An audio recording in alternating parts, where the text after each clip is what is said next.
Oh, yeah. Welcome back to the All Purpose Pod for an All Purpose Life. Wherever you are today and however you are listening today, call me Mr. You, the podcast. We thank you again for making us a part of your morning, your day, and your week. We're your weekly mirror check. Yes, we are before you change the world, baby. You can find us on Facebook, Instagram, YouTube, and of course, the Twitter. Thank you for downloading, subscribing to the Call Me Mr. You, the podcast, and at Football Talk with Bo. Thank you again for joining us. How's it going, brother? Good morning. Good morning. How are you doing? Not too shabby. It's been a wild week and a half. Oh my goodness! But guess what? We're here. We're ready to have some fun and talk a little sports and life and get into it. How was your weekend, man? It was good. It was good. It was a lot of running around, but still reconnecting with friends since we've recently moved back to Seattle. So it's been a track meet to try and see everybody since we've been gone for almost 2 years. So. Wow! It's a lot of running around. A lot of catching up to do, man. It's gonna be a minute. Oh yeah. how's the vibe out there when it comes to the Hawks? Tell me that real quick about everybody excited out there. They kind of Oh yeah. I mean, there's a lot of optimism. A lot of optimism about the Seahawk team coming up. So yeah, people are excited to see football back. Yeah, and of course, obviously, I am because I'm actually back here. So it's always a different vibe. It was fun to watch it down there, but you don't get the craziness of the fan base that you do here. Right. Yeah, I want to talk about that a little bit, especially with some things I've been hearing. I guess we can call it anti-football sentiment. I want to talk about that a little bit, but real quick, let me give me your takes on the Hall of Fame game. I know that during this time of year we're starved for football, right? Yeah, and being starved makes you do hungry things. You know what I mean? Yeah, like it was watching 4 quarters of the Hall of Fame game, which is what I actually did. I do a couple of spots where I had to go to the bathroom and step away and that kind of stuff. I was still feeling sick at the time anyway. So, but I essentially watched 4 quarters of this thing. I haven't done that. I can't recall if I ever done that. But I watched about 4 quarters of this game for the first time in my entire life. Why did I do that? I mean, you didn't need to. You didn't need to. That game was not the most skilled game. So no takeaways at all, man, from the Hall of Fame? The main takeaway is neither team better play like that again. Nah, Bo, come on. You got more insights than just that. I think Zach Wilson. I saw some good things. I know people are not going to make a big thing about it. It's a Hall of Fame game. It's exhibition at its best for the most part. Exhibition with some pomp and circumstance because of the Hall of Fame and everything. But I think I saw a lot of Zach Wilson's career up to now, and there's definitely a difference in what I saw during that game. I know it's just an exhibition. Yeah, it's not a big deal, but I saw some positives. I think Aaron Rodgers being in camp with him is helping him in some way. Do you see that? Yeah, no, I mean, for sure. Like he had a couple of throws in there that you were like, oh, okay, this, he can still like move the ball around the field. I do think Aaron Rodgers in the building is helpful because this is a different Aaron Rodgers than what Love got to deal with. So, this one is an Aaron Rodgers that almost seems like he's accepted that 2-3 years and he's done, right? And they've given him the keys, so it's his team. So he's not looking over his shoulder at somebody that's trying to take his job. He's actually, kind of revitalized a little bit, went to OTAs, is actually hanging out with teammates, stuff like that. So that puts him in the same person. No, exactly, right? Like this is a totally different Aaron Rodgers. And so that makes him mentally in a better spot to actually kind of mentor Wilson, where he didn't seem to have done any of that for Love. So yeah, I mean, I think he's going to get to learn quite a bit, and realistically could save Wilson's career, because what we did see on tape and really could have put him out of the league. I thought it was. Yeah, well, especially when he's like, I couldn't have done anything better, in his press conference last year. It's like, oh, cool. Not only is he not playing well, but then he's kind of a douche about it too. It's like, oh man, that's not a good combination. No, I think he need to buy Rodgers some birthday gifts when the Right? time comes. I think he was out of the league if it had not been for him being there, being a steady influence in his life, and showing him, maybe even showed him how to quarterback Yeah, on this level. You know what I'm saying? So this, if I was him, I'd be at his house on a cot.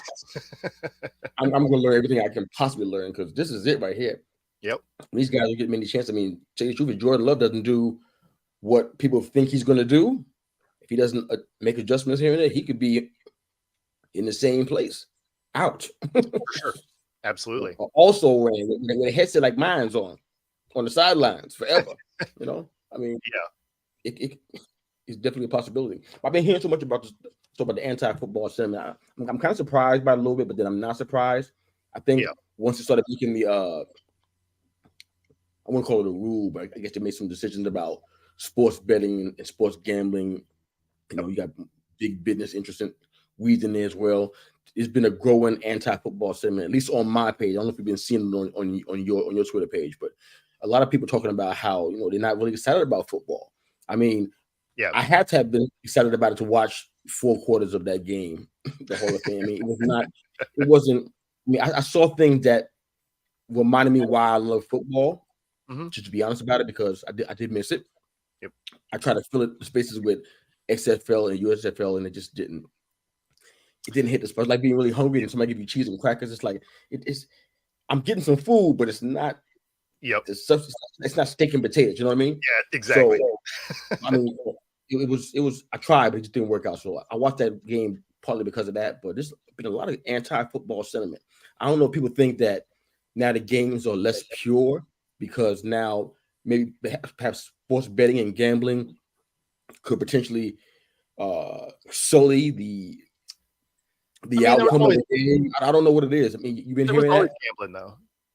Yeah, I know, but to some people, it feels different to some people, I guess.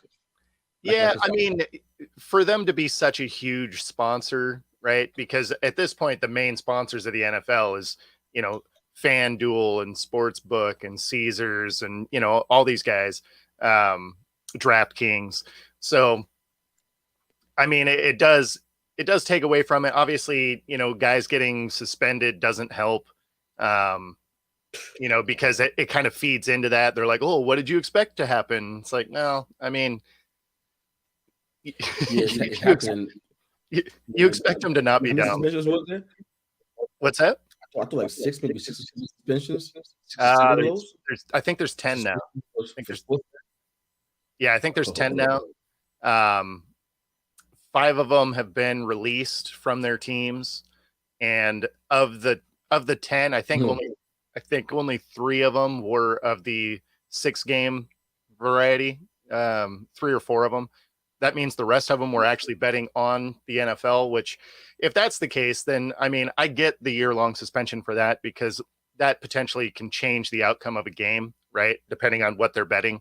They could start stat padding or, you know, throwing a game or whatever. So, I mean, like there's things like if you were betting on your own sport, I actually get the suspension there. But if you're getting suspended for 6 games just solely because you happen to make the bet in the parking lot of the facility, that's insane to me. Yeah, I hadn't actually intended to talk about some of those suspensions and everything. I don't know what happened. I think I lost all of my notes. It's been a very, very weird several days. But yeah, I mean, I'm hearing that so much about. And I'm not hearing anti-tennis sentiment. I'm not hearing anti-golf sentiment. I'm not even hearing anti-basketball sentiment, really. I'm hearing anti-baseball just because people are just tired of certain things that's been going on for a while, or their team is just really, really horrible. But I think football is taking a brunt of it for some reason. I don't know if it's like you said, sports books and things of that nature. Just better to enjoy. So I don't know what it is, but I think the thing for football is, you know, there's people that are our age group and older that remember the hard hitting, like super aggressive football, right? And so you're seeing some of the game kind of get taken away a little bit with all of the like kickoff changes and stuff. I mean, there's elements of the game that you like to watch that are kind of sort of phasing themselves out. And then a lot of the younger generation weirdly just don't watch sports a ton. So it's not necessarily that it's only football losing viewership. It's sports kind of in general. So you're kind of seeing a dip in ratings in younger demos, just in sports across the board. So I don't know that it's necessarily anything just directed at the NFL. It just happens to be that, they watch less sports. Yeah, I think most of the sentiment I'm talking about is coming from folks probably in the general range of, excuse me, maybe 40 years and up. Yeah, that's kind of the age range that I'm hearing. I mean, there's definitely some concerns about, I think I understand a little bit more about why. I think it goes a little bit beyond sports betting and booking and all that kind of stuff. I think it's a little bit further than that. I did crunch some numbers and look at some stats and read some stuff while I was in the bed, immobile for the most part. But I'm even more concerned about safety, like you said. I think the Damar Hamlin story played a big part in highlighting some of that stuff. Matter of fact, even when LeBron's son had a situation that was, to me, eerily similar to what Damar Hamlin was dealing with, I'm like, wow, these are two very young people in their 20s or whatever. And it's like, wow. Talking about heart issues. I mean, this kind of stuff. When I grew up, heart issues were for really, really, really old people. Yeah. You would hear someone in their 60s and 70s, 80s, they would have heart issues, or they'd had to take certain medication because they're at risk. Not a 20-year-old. So It's like, what is happening out there that we're not hearing about? Conspiracy theories arise, assemble. I know I started something with that, but I mean, it's something's going on there. But those kind of concerns are a big deal, and what it ends up translating into, in my humble opinion, is a decline in parents wanting their children to play the said sport. And we hear that about this from parents and stuff. I mean, I think it was more than I grabbed the stat. It's more than 350 high schools that dropped football from their programs. I mean, that sounds like a big number to you, because how many high schools do we have in America? Probably more than I can count right now. Probably in maybe even 5 digits, if not more than that. Yeah, 350 high schools dropped football. I mean, to me, even though the percentage might not be a big deal to people who are crunching numbers like that and data crunchers, that's a lot of people. That's a lot of schools to drop football completely from your program. That's a lot of schools. But do we know why they dropped it? I mean, because some of them end up dropping it just for funding alone, because football is an expensive one to run. Yeah. So I'd be interested to see why they were dropping it. But that is a lot of students not playing ball now. Yeah, I mean, all we can do really is look at what was written and everything. I don't have any deep evidence, but safety seemed to be the theme throughout most of the stuff that I read and looked up. So they took funding was something I saw in maybe one or two articles, but it wasn't just safety. So that parents don't feel this child's going to be safe playing the game. And then they hear also this going on, even in the college professional realm. People getting injured and even having health impacts after that. Yeah. So I mean, there's been for a game that's so insanely popular, I think they had like a 48% decline over the past 12 years. I mean, you might not notice that because like all we're sitting here doing is waiting for football to come back so we can watch it again, like I did with the Hall of Fame game. So it's like you might not realize that there's actually a decline, because it's like this. Say you have, it is what it is. Football is probably the most popular sport. Am I right about that? Are we in that realm? So in the U.S. for sure. If it declines a little bit, it's not going to move the needle for you, because you're not going to realize that something's changed, because it's been so hot, insanely popular. Even a small decline ain't going to do nothing, but it's still a decline. That means something is changing. There's a trend starting to happen. I mean, it's really hard to fathom what would happen if that was to continue, because if a parent doesn't allow their child to play intramural, then that translates to high school. Then of course that's less players in college. Yep.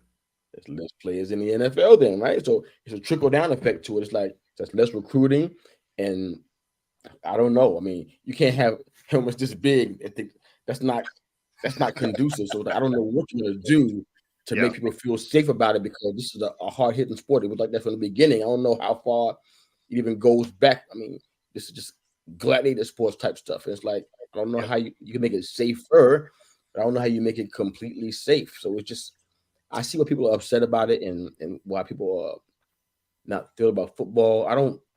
There's some parts of the sentiment that I'm not quite sure if it's just safety. That, I mean, on my Twitter page, it's like it's something else going on there. It's not just I don't think the guys are thinking that, you know what, NFL is not real anymore. It's all rigged and fixed. I don't think that's where they're going with this. Yeah. But it's like, so why don't you like it? I mean, has your love for sports changed at all, man? I mean, that's one of our poll questions. I might as well ask you, right? Has your love for sports changed at all? Why or why not? And I mean, like it evolves, I guess, but I wouldn't say that it's changed. I mean, you still love it the same. Yeah, as you get older, you view things a little differently. So, like some of it is some of the safety things that I wouldn't have thought about when I was younger makes sense, right? But then there's some of them that you're starting to remove elements of the game. Like I really don't like that they're going to try out this, fair catch off the kickoff. So then it comes out to the 25, no matter where you catch it. It's like, I'm not a huge fan of that, because now you're starting to eliminate guys that are eligible for the Hall of Fame, like Darren Hester, which, was a game changer. Right. And we'll talk about that. Yeah, no, but I mean, so you're starting to get a in complete phase of the game out of the game, right? You're starting to eliminate special teams, which we've all seen win or lose a game for teams, right? You end up with a Hester or a Leon Washington or a Dion or somebody that takes that kickback that changes the game. Percy Harvin.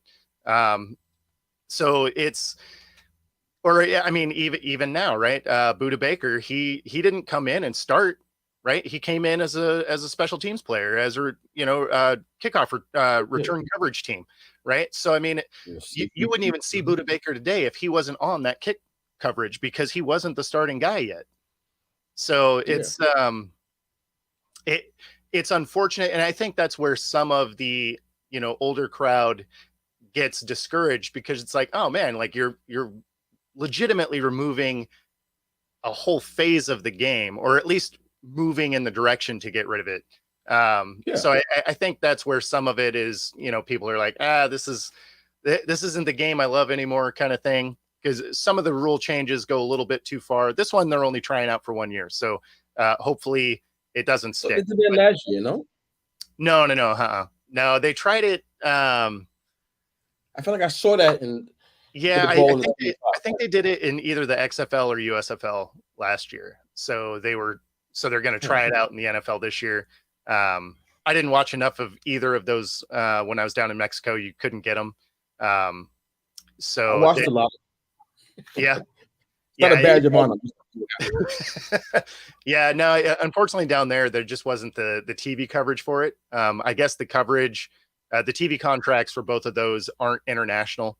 So you would have had to have found a bar that had a US stream to be able to see it. So I couldn't find one consistently. I watched a couple of games and that was it.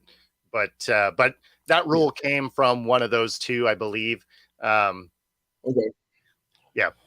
We'll see what happens. I'm not sure if I'm thrilled about that for reasons that we're going to talk about when we talk about Devin Hester and coming back to that in a little bit. But I mean, like I said, the sentiment that I'm hearing a lot is, I mean, I hate to call them the older generation, but I mean they are. But I don't want to pigeonhole them, because I've seen some folks that was in their 30s that kind of feel the same way about it for different reasons. I feel the same way about it. I'm 40 or 42, whatever. But yeah, I mean, something's definitely changing there. And I mean, there's some people who easily they can say, you know what, football was abolished. I even asked a question on Twitter several times. If it was just gone, would it affect your lifestyle in any way? Would it change anything for you? And and most of them would say no. I would just go out and go fishing, or they would say something like go to the bar or they would sit home and have a beer and watch a different sport. I heard all kind of answers, some very interesting stuff. But what does a Saturday or Sunday look like without football for you? I asked to all those that are listening to. What's a Saturday or Sunday look like for you without football in it? Well, I mean, I guess it would change a lot because I'm prepping for a football show. So yeah, a lot of things would change. I'd, my topic of conversation on screen would obviously have to change. Although in that scenario, it would probably free my weekend up. Because I don't. You're a social guy, so that makes sense. Well, and I don't actively watch the other sports like I do football, right? Like I enjoy baseball. I like to go to a game or whatever, but it's a slower moving game, so you don't necessarily have to be sitting on the edge of your seat watching every play.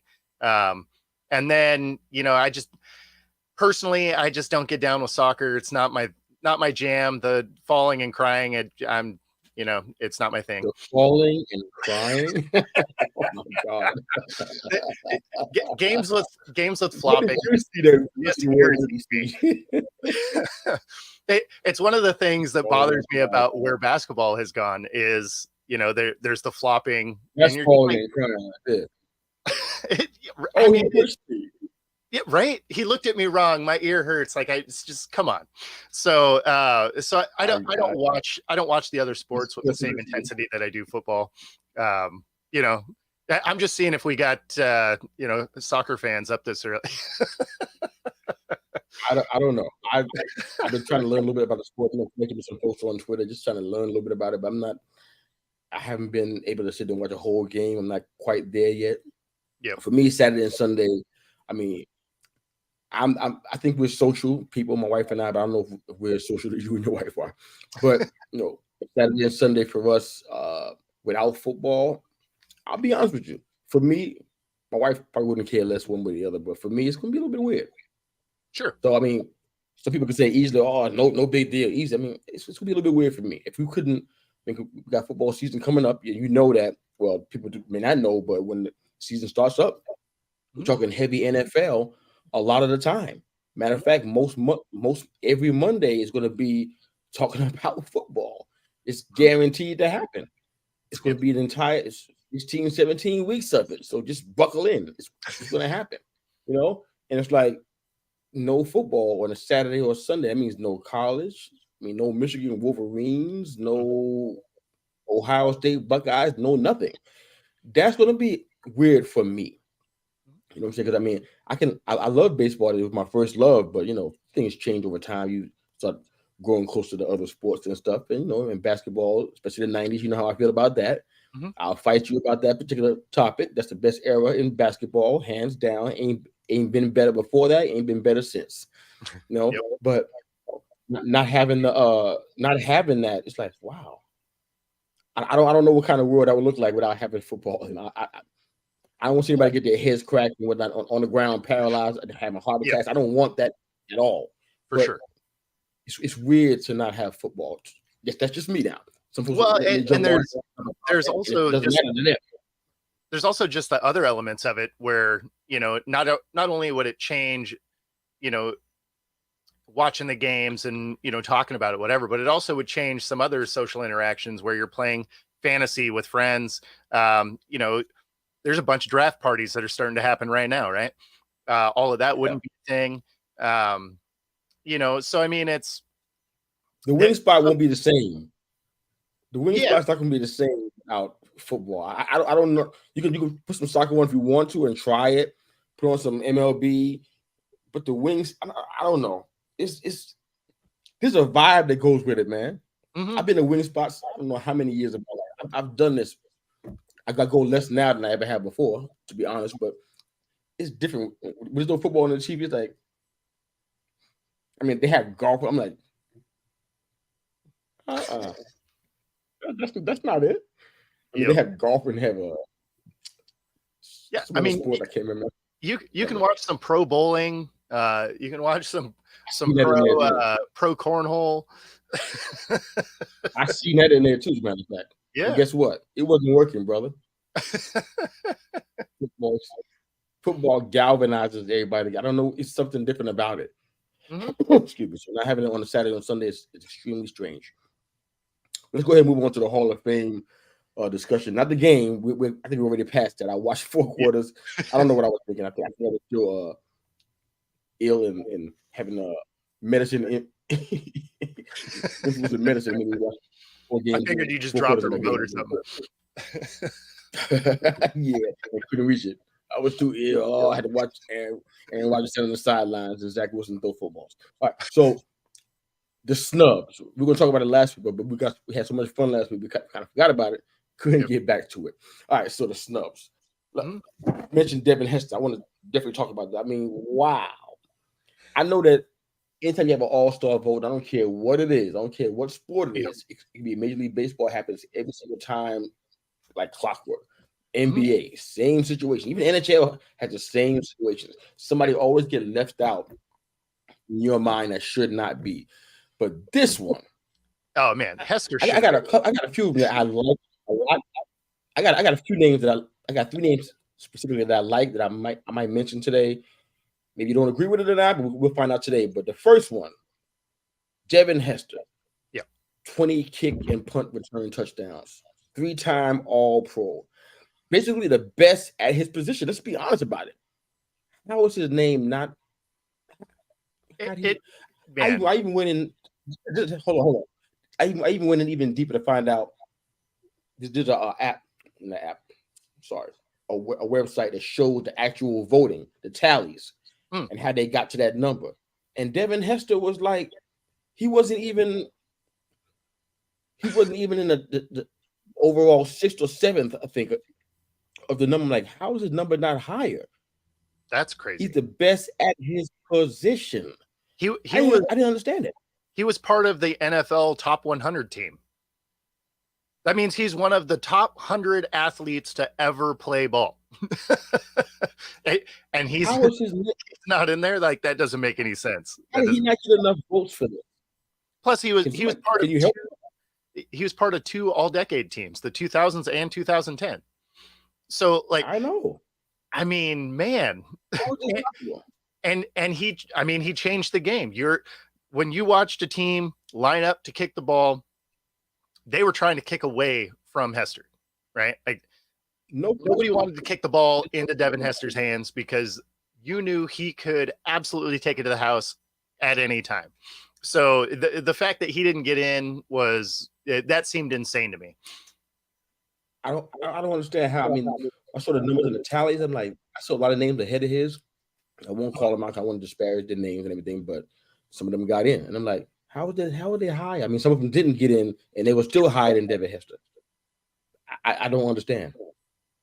Yep. And then we go on. If you want to add a few more names, I have a few names to add. I don't know. None of them. I named Devin Hester first because none of them. I'm getting rid of the name. Should get in before Devin Hester, but there was still some I thought would get in before the guys that actually got it, like a Darren Woodson, for example, 3-time All-Pro, 3-time Super Bowl champion, 5-time Pro Bowler. I mean, those things alone are what people are getting in the Hall of Fame off of, for sure. And he's still. I mean, I don't know how long he's been on the ballot, but I'm sure it's probably been a while. Jared Allen, 136 sacks. It's like 12th ever, I think. 4-time All-Pro, 5-time Pro Bowler, 7 seasons with double-digit sacks. I mean, I don't think that people are doing that right now. Not at all. Well, that's like I was really they're not having 7 seasons of double-digit sacks. That's not what's happening. So this is rare. Absolutely. No, I was really surprised Reggie Wayne didn't get in either. Right, 6 Pro Bowls. I didn't even see his name in that. Yeah, so he doesn't get in. 6-time Pro Bowl, Super Bowl champ. 8,000-yard seasons. I mean, he's second on just about all other lists, behind Marvin Harrison, right? But he's one of only 3 guys with 14,000 career yards that isn't in the Hall of Fame. Like, how long has he been on the ballot? I think this was his first year. But Steve Smith Sr. isn't in there. He also has 14,000 yards. And I think this is his 4th. his numbers were low. I'm talking about like they had his name grayed out. That's how low it was in the Steve Smith. Wow. Patrick Willis. Yeah. Probably one of the, I mean, in my mind, in my humble opinion, I thought that I wasn't a fan of the 49ers per se. I was just a fan of football. But not, arguably the best linebacker I ever seen, not named Ray Lewis.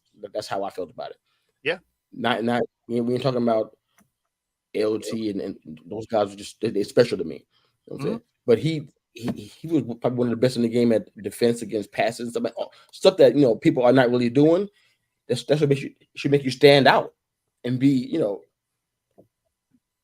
nobody beats Devin Hester in this conversation so far, but it's just very strange that some of these names are getting snubbed. It's like I'm missing what the criteria is, because they recognize how many times you win All Pro. You hear it when they do the announcements and they give up their stats. How many times they win All Pro, Super Bowl. I think sometimes play a part too. How many times they went to the Pro Bowl, if you really care about that. But that's what they tout. How many seasons they had a specific stat that nobody's done, whether it be like double-digit stats with Jared Allen or with Devin Hester did with punt and kick return touchdowns. Those are the things that we say are the statistic, the measuring stick, the barometer, but it doesn't apply to I mean, at the end of the day, it's still a voting game, right? So I mean, I know that's the thing that just seems extra crazy to me. It's like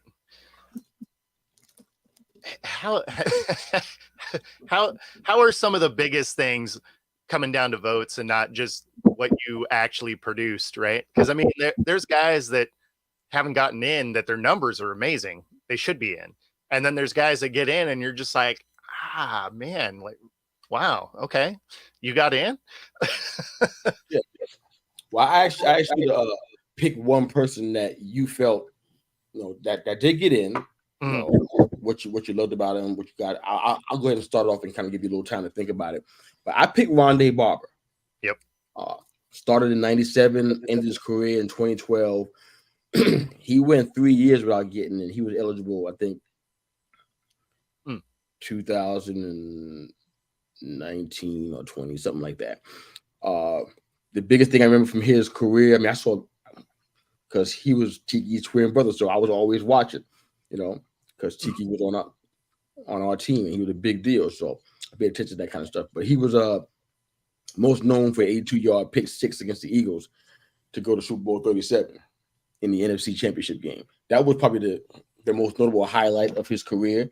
But I mean, his numbers are stellar, man. 88 tackles for loss, 47 interceptions, 28 sacks. This is as a DB. Yep. And 5 seasons with 90 tackles. I mean, they had to make some changes just because he was on the field. I mean, he was, I guess, what they call the epitome of a nickel corner. Yep. Covered running backs in the past game, covered slot receivers. That kind of stuff, you don't see that very, very often. I think he was only player in history that had 40 interceptions and 25 sacks too. I mean, when you hear the words "only player that had," that's what I think about. Like, okay, this is the reason why somebody should have really, really high votes going into the Hall of Fame. It shouldn't take them 4, 5, 6 years to get in. When you have stuff like that, he definitely stood out. I mean, he was only one of 2 players since the turn of the millennium. The other guy was Charles Woodson. I'm saying, that have more than 1,000 tackles. Yep. And 40 interceptions. Nobody else is doing that and has done it. So he definitely deserved to be in, man. I love watching him play, man. What a gamer, man. I mean, in this case, size really did not matter, man. He was incredible, man. Him and his brother were really talented. Those guys did a lot for the game. So Rondé definitely deserved to get in. No question. Who'd you have that you were thinking about? Absolutely. For me, Darrelle Revis. Absolutely made sense that he got in. He's a 4-time all-pro. I mean, when you are a lockdown corner enough that they call you Revis Island, right? I mean, that's a telling, nickname right there. 95 passes defensed over the first 5 years. It's most all time. He was the runner-up to Defensive Player of the Year, only to Charles Woodson, who was an absolute stud. So that makes sense. Come on, baby. He in 2009 he had 31 pass defenses, which is the third most in a single season, right? So I mean, there's a lot of things that he's kind of first. So I mean, it made sense that he got in. Yeah, absolutely. I mean, now the Zach Thomas's name came up. I mean, he's about our height, I think. only 3 linebackers under 6 feet in the Hall of Fame.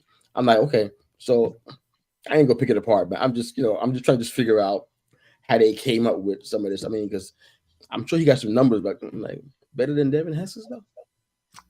Yeah. Are we sure? Yeah, the Hester one. The I remember Jack. Don't get me wrong. I remember. Yeah. Okay. I mean, Joe Thomas is. I would argue more for him than sure. Zach Thomas. I just can't do it, man. Devin, how long is Devin Hester going to have to wait? How many linebackers and DBs going to go ahead of him before he gets into this Hall of Fame? I don't understand. Yeah, that one was just nuts. I was like, there's no way he doesn't make it in. As soon as he was eligible, I was like, oh, he's got to get in. So the fact that he didn't, and then, you said you saw the numbers on the grading, so that's even worse, right? Like, I was thinking, maybe he just missed it, but like, if he wasn't hardly on the sheet, like, that's rough. He didn't just miss it. Devin, he was like 6 or 7 somewhere in that. He didn't just miss it. It was no. That makes no sense. That makes sense. To tell you the truth, when I looked at this ballot, and I wish I remember the name of the place. I don't. Actually, now I'm glad I don't even recall it. I don't want to quote their name on their show. But there was they had like the columns, and they show you the amount of numbers, the votes, and then the player's name next to it. And they had players who had a higher number next to Patrick. There was more numbers next to Patrick Willis's name than DeMarcus Ware's name, but Ware got in. So I'm not understanding how the whole thing works. I mean, I'm looking at the pattern and had a little asterisk next to those people who got elected in, like Rondé Barber, Zach Thomas, Darrell Reeves, got DeMarcus Ware asterisk next to their name. But Patrick Willis had more number next to his name than DeMarcus Ware's, but he didn't get in. So I can go back to my history and find it, because I know I looked at it, but wow. Yeah, definitely send that to me. I want to check that out. That seems crazy. That's weird to me. Yeah. I don't know how it works, admittedly, but I'm thinking that higher numbers means you get in. That's how I look at it. I'm just doing simple math. I'm a simple person. That's what I'm getting from that. But so I don't know what we learned from that, but we had fun talking about it. It's all good.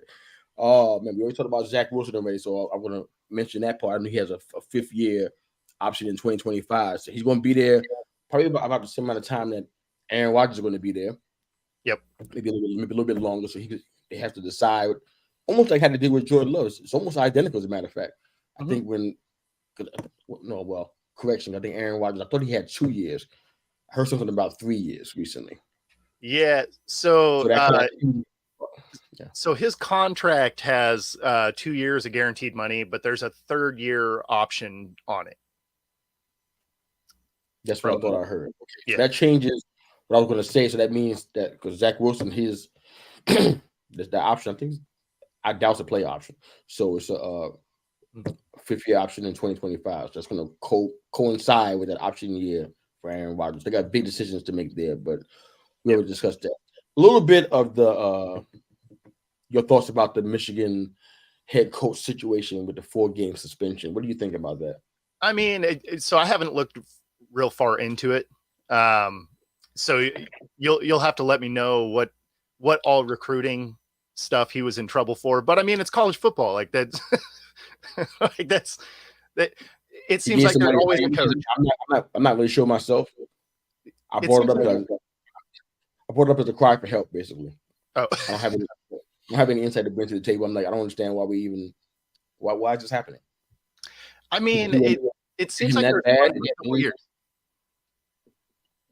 What did he do? What did he do that's never been done? What's he done? Yeah. I mean, that's the thing, right? Like it's college football, so recruiting practices are kind of shady. Like it just is what it is. Yeah.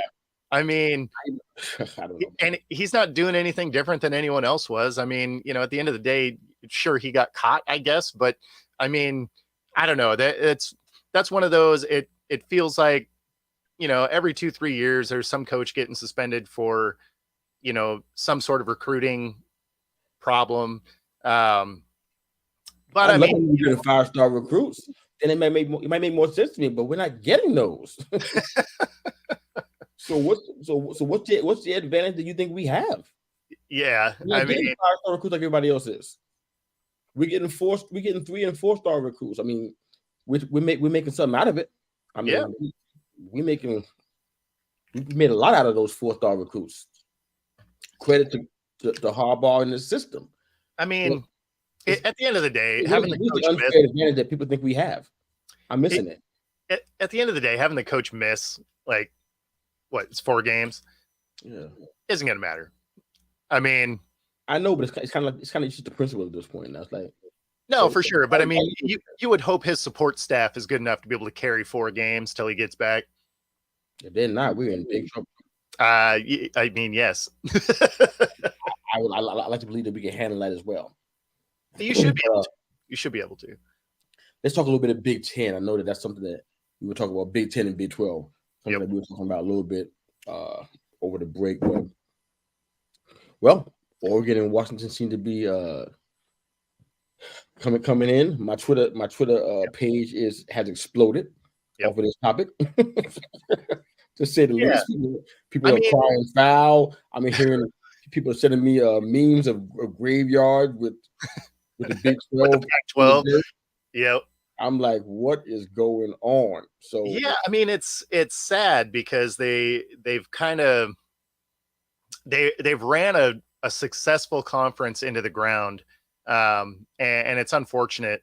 I wrote an article about it the other day, actually. Yeah, I want to hear about that. But yeah, so you kind of saw the writing on the wall, right? So UCLA and USC were pulling out. They were headed to the Big Ten, and then two schools isn't going to sink a conference for sure. And then Colorado was going to leave, which on the stat sheet doesn't matter, right? Colorado's been bad for a long time. They went 1-11 last year. It's not like they're a juggernaut within the conference. But you would think so, right? But when they brought in Dion is such a electric piece that would have helped that conference's TV contracts, right? Because people are going to tune in to watch Dion no matter what school he's at. So for him to last week announce, or week before, I guess now, we're headed back to the Big 12, right? Which is where Colorado started. Well, that took a huge hit to potential TV contracts. Apple was supposed to be the front runner on that, but it was still only going to be somewhere between 20 and 30 million for each school, whereas the rest of the contracts for the other Power 5 conferences is somewhere between 50 and 65 million for the schools. So there's a huge disparity between the two. And that's where, the commissioner for the Pac-12 didn't really like that offer. The problem is their TV contract was coming to an end. So it's hard to entice the schools to stay when the one offer you do have is less than half of the other conferences, and you actually don't even have that locked down, right? So they end up on a conference call last week, and obviously the things in that conference call didn't go super well. It sounded like it was a short call, and shortly thereafter, Oregon and Washington said deuces, and they are also headed to the Big Ten. And it sounds like Arizona State, and Utah will go to the Big 12. Those deals should be happening, I think, this week. So there's only going to be 4 schools left in the Pac-12, which makes me think they're either going to have to combine. And who are they now? What's that? What schools are those now? So you're going to have Wazoo. You're going to have Oregon State, Stanford and UC Berkeley, I think, is the fourth school. So not exactly big time football schools.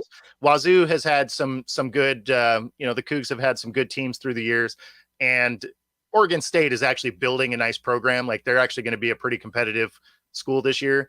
But even if they were to merge with like the Mountain West, that makes Boise State your flagship football school. That probably doesn't fall in the Power 5 conference rankings either. So I would imagine that schools like, WSU and Oregon State, I could see them going to other conferences as well, just because they have good enough football programs that you want to have the option to be in that national title conversation. And if your best game of the season is going to be out of conference games, even if you go undefeated, you're going to have a hard time breaking into that top 10. Yeah, man. And somebody sent me a message, I think it was a couple of days ago, saying this is all USC's fault. I'm like, it is. I want to ask you about that before we got on the air, but since we're already here. No, I mean, it's is it USC's fault? What they do? What's their part in this? Did they start this ball rolling? What happened? No, I would say the fact that they didn't lock down their TV contract, which is what pays these schools insane amount of money, is really what happened. I would say there was failure at the top levels of the Pac-12 that really got this rolling. And, USC and UCLA announcing to leave isn't, like I said, what wasn't going to tank. And where are they going again? Where USC? USC, they come into Big Ten too, right? Yeah, they're going to Big Ten. Yeah. Wow. The Big Ten is going to be really big. Yeah, they should have 18 schools after they get there. After Washington and Oregon get there. So that, it'll be a total of 18 schools. So what's kind of a bummer about that is, if you are a Washington football fan, right? They have the Apple Cup every year, and just about every state has their, University of Washington versus Washington State University, right? Like they all have, whether it's Iowa State, right? Like, it's usually their crosstown rival school, last game of the season, whatever. And now they're going to be in separate conferences, and they're going to be in a conference with 18 schools. So there may not even be room on the schedule anymore for a traditional game that they've played 114 times. So, it's there's some change coming for, the schools that were in the Pac-12, and there's some traditions that are going to change, but that's life, right? So what happens to the to the conference as a whole? I mean, I haven't read anything. It's just been kind of out of pocket a little bit. But what happened? There's only 4 teams in there. What do they have the ability to do? Have you ever seen a conference run with just 4 teams in it? So there's no way. I mean, Notre Dame runs on their own, right? So I mean, I don't know what Notre Dame is doing. Yeah, Notre Dame does Notre Dame things. That's all they do. They just do whatever they're going to do. But yeah, no, they wouldn't end up rolling with 4 schools. They do have like affiliate schools that they would probably bring in. There's always, again, the option of like bringing a couple of conferences like the Mountain West, if they could blend those together. So, I mean, there's options to keep it alive, or, they could disband the thing. That's entirely possible. How is that a good thing? It's not necessarily good, but not necessarily bad either. I mean, okay. You only have to place 4 schools, right? If you blend the 2, you're not really doing anything different, right? Whether you're blending the 2 and you keep the Pac-12 name isn't really any different than them going to another conference, because you're essentially in a new conference anyway. So you're playing all new schools and stuff for the most part. But competition-wise, something's changed, wouldn't you say? They went ahead and merged with the Mountain West. Yeah, competitively. Well, I mean, that's the thing, is the Pac-12. Well, the Pac-12 used to be a Power 5, right? This will be the last year that is a Power 5 conference where there is good teams in it that are possible for a national championship, right? If they merge with the Mountain West, I mean, it's why San Diego State wanted to leave the Mountain West and come to the Pac-12, is because their football program is coming along and they wanted to have better competition to be able to get into these bowl games, potential, title type options. And so no matter how it plays out, whether the Pac-12 stays, and brings in teams, or the Mountain West merges or whatever, it's not going to have the competition that the Big 10, Big 12, SEC, ACC, like they're not going to have those Georgias, Ohio States, Michigans, and of course now you got Washington and Oregon there. I mean, it's just not going to be, you're not going to have the talent level from the other teams and the competition level to really have a true shot at that title game, because you're going to have teams, again, because college football is a voting system for the playoffs. You're going to have teams that may have a loss that would get in over an undefeated, WSU, because their only hard game on the schedule was Boise State and an out of conference game against, Michigan or, Georgia or something. So, I mean, okay. I didn't look at the schedule, so I don't know who their potential out of pocket, but I haven't dug into either. I mean, SDSU, I wonder what even happened to them. I haven't been in a loop with the changes they made and everything. So just good to catch up on that. But I got a question about the Oregon part. Yep. Is there an impact when two rival teams kind of split up like that? One goes to a different conference and the other one stays where they are, which is what it sounds like Oregon State's going to do. Is there impact on the finances? Is there impact on the economy in Oregon? I mean, does anything change? Is it better? Well, can you kind of break it down? So in this one's case, them changing conferences will bring more money in because the school's going to get more money, right? So that money's still going to come to Oregon. Them going to different conferences. They can get more money now? Oregon State get more money now? Yeah. So if I remember right, the Big 10 conference, it can be upwards of $65 million for each school, right, from the TV contract.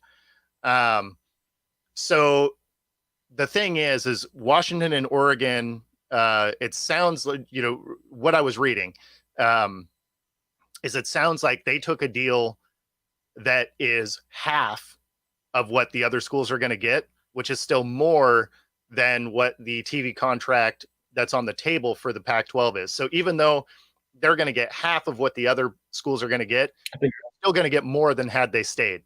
And I think that was really the deciding factor. Is there's so much uncertainty on where the Pac-12 was headed.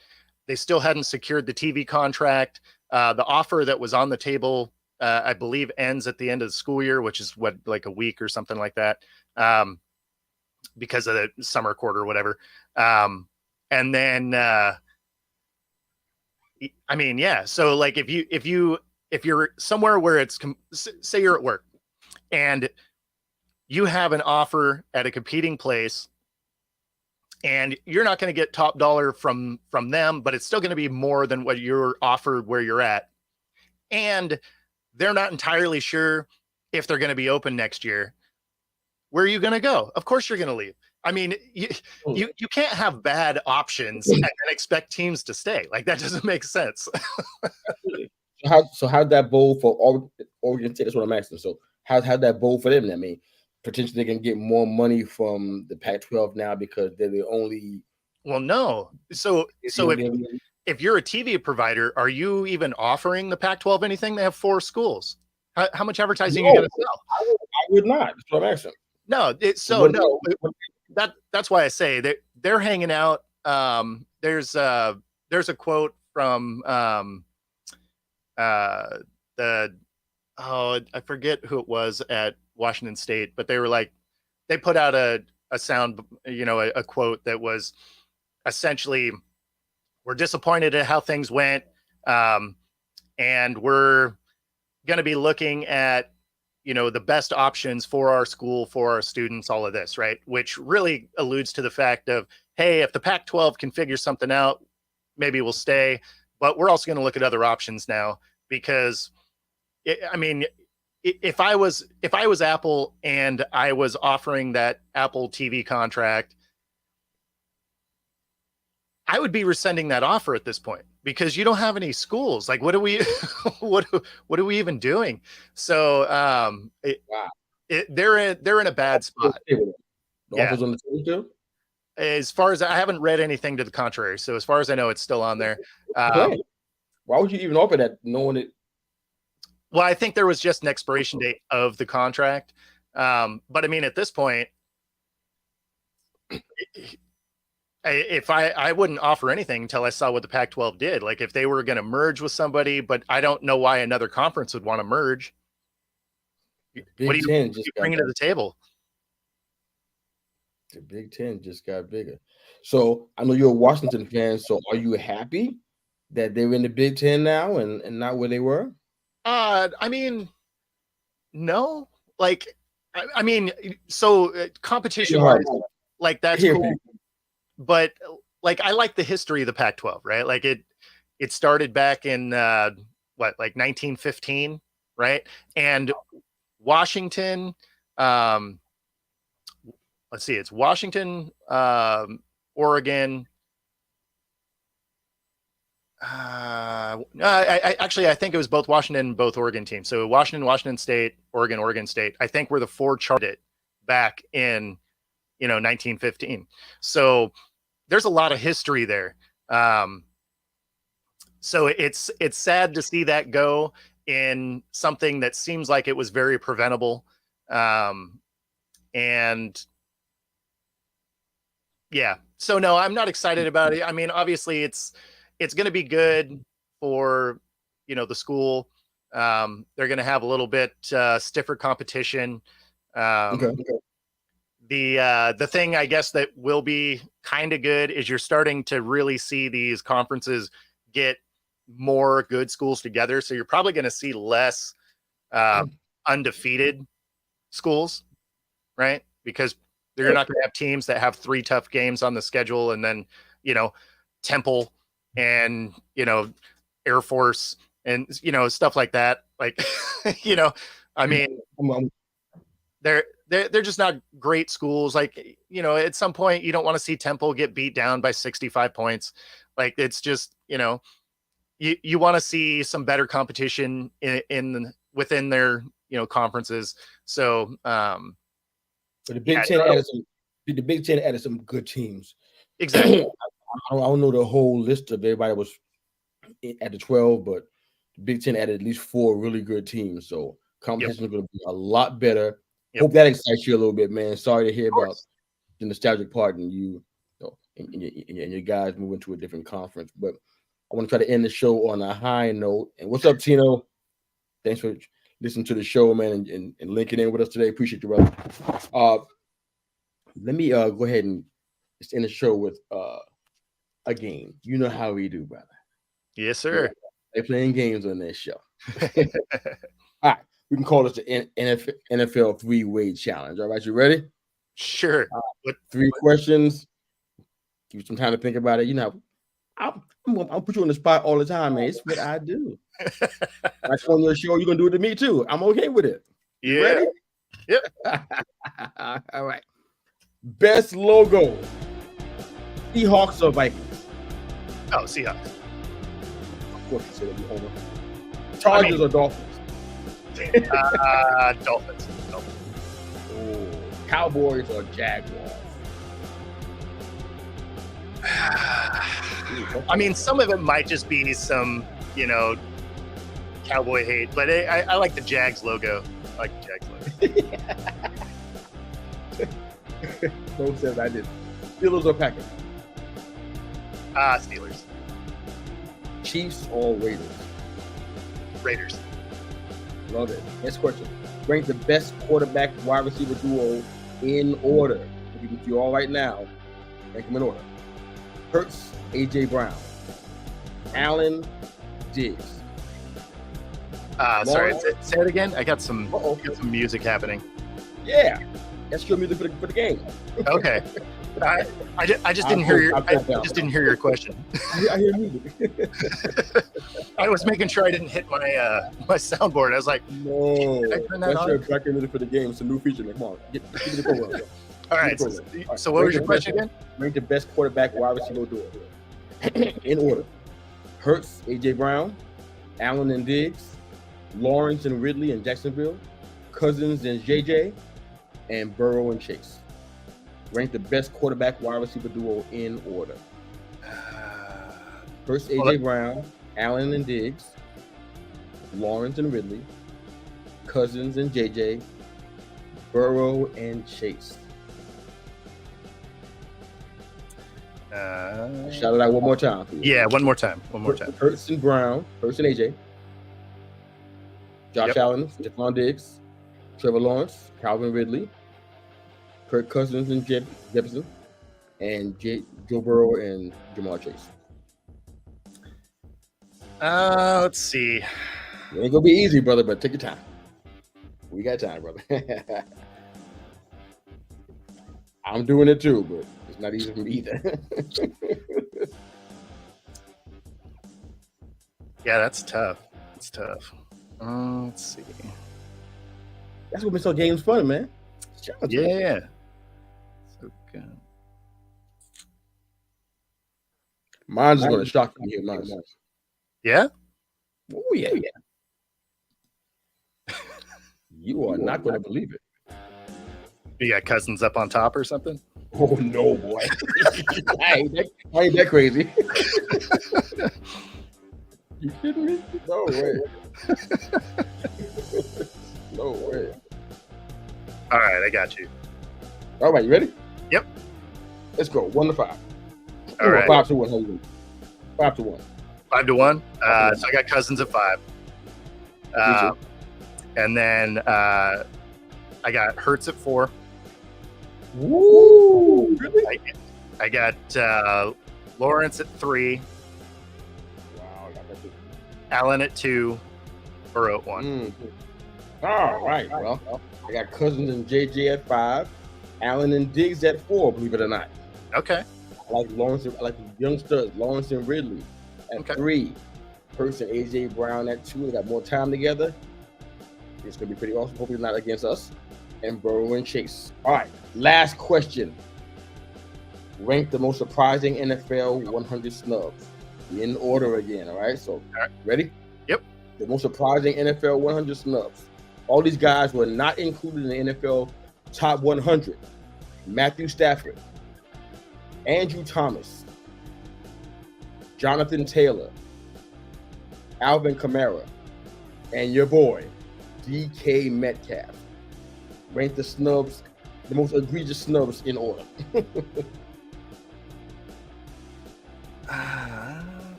So 5 is the one that offends you the least, I guess.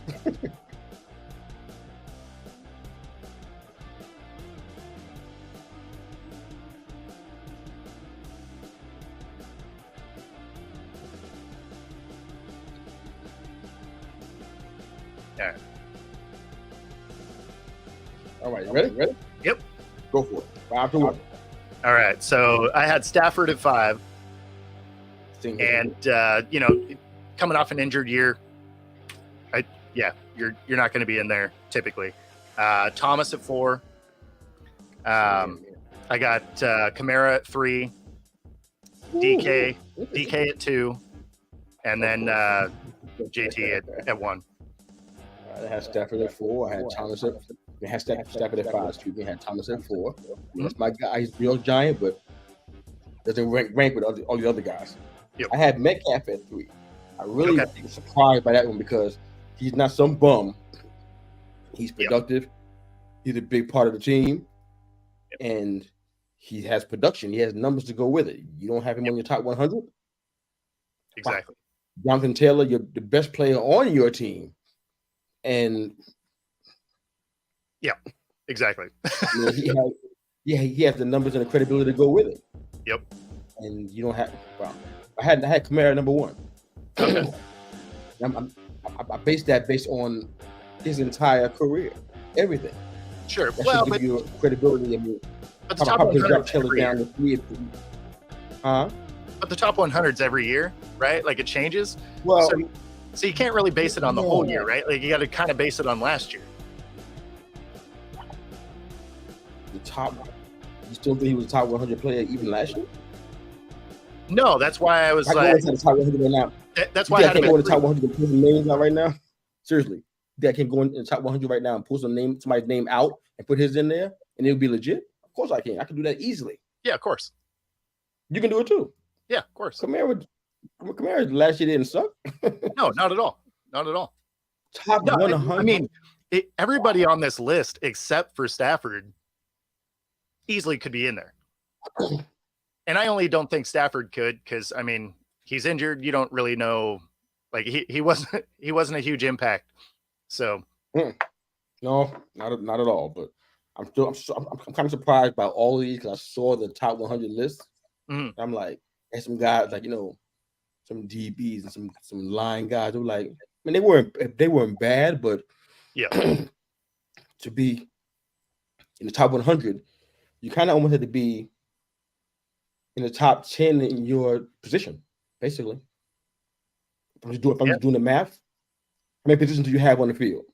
You got to be the top 10 at your top 10 in the O-line or top 10 as a DB to be on this list. Yep. You telling me that these guys, Metcalf, Kamara even, something's not right in the wash. Something's not right. But that's our show for today, man. Thank you for indulging me today. I was not 100%. You were more than 100, man. So I appreciate you so much, brother. Have fun with the game, man. And for all you guys that are listening and joining us, thank you again for tuning in, wherever you are and however you're listening to They Call Me Mr. You, the podcast. We thank you again. Excuse me. For being us a part of your morning, your day, and your week. We're your weekly mirror check before you go change the world. You can find us on Facebook, Instagram, YouTube, and the Twitter. Download, subscribe to Football Talk with Bo, and They Call Me Mr. You, the podcast, wherever you enjoy your podcast listening. Thank you again for joining us. Guess what? Love you guys. Have a great day. Be sure to like and